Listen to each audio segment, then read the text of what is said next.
মঙ্গলবার সকালে নৌ উপদেষ্টা ব্রিগেডিয়ার জেনারেল অবসরপ্রাপ্ত এম শাখাওয়াত প্রথমে পরিদর্শনে আসেন চট্টগ্রাম বন্দরের XY শেডে। এই সময় আগে থেকে সেখানে দাঁড়িয়ে থাকা ট্রাক শ্রমিকদের সঙ্গে কথা বলেন। অভিযোগ পান চাঁদাবাজি সহ অনিয়মের। তাৎক্ষণিকভাবে বিষয়গুলো তদন্তের নির্দেশ দেন তিনি। এর পরপরই কার অকশন শেডে যান নৌ উপদেষ্টা। সেখানে পড়ে থাকা গাড়ির নিলাম কার্যক্রম গতিশীল না হওয়ায় কাস্টমস কর্মকর্তাদের প্রতি ক্ষোভ প্রকাশ করেন। এই সময় 31 জানুয়ারির মধ্যে শেডে থাকা গাড়ি এবং 28 ফেব্রুয়ারির মধ্যে স্ক্র্যাপগুলো নিলামের সময়সীমা বেঁধে দেন।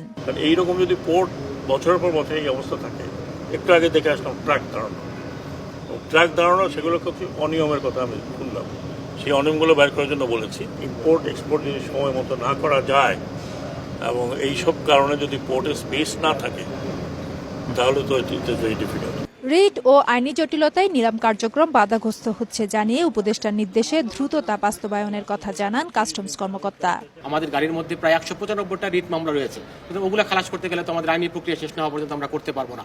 অন্যান্য ক্ষেত্রে প্রায় 186টা গাড়ি আছে যেটা আমাদের রিট মামলা সংশ্লিষ্ট নেই বলে আমরা জানতে পেরেছি, সেগুলোর অকশনের কার্যক্রম আমরা নিব। এই সময় চাঁদপুরে জাহাজের হত্যাকাণ্ডের বিষয়টি তদন্ত হচ্ছে জানিয়ে এ বিষয়ে মন্তব্য করতে রাজি হননি নৌ উপদেষ্টা।